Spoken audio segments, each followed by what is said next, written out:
আৰম্ভ কৰিছোঁ এটা ভাল খবৰেৰে।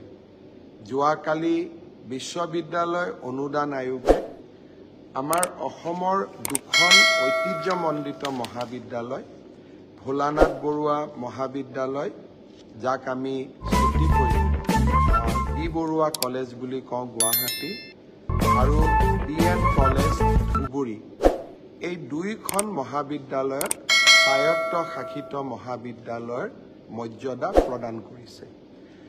মহাবিদ্যালয় দুইখনৰ অধ্যক্ষ, পৰিয়ালবৰ্গ, অধ্যাপক, অধ্যাপিকা, ছাত্ৰ ছাত্ৰী, প্ৰাক্তন ছাত্ৰ ছাত্ৰী, প্ৰাক্তন অধ্যাপক, অধ্যাপিকা সকলোকে মই অভিনন্দন জনাইছোঁ।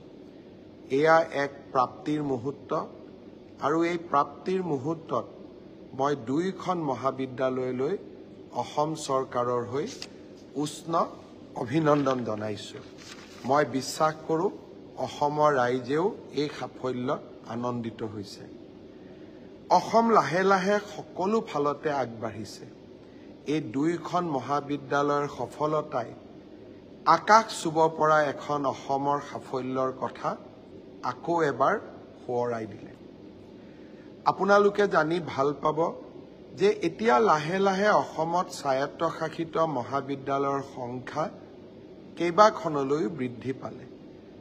উত্তৰ Lakhimpur college, JB college, Nagaon college, Sivasagar college, Arya Vidyapeeth college, Furkating college, DR college, Bir Lachit college, আৰু এতিয়া বি বৰুৱা মহাবিদ্যালয় আৰু BN কলেজ ধুবুৰী।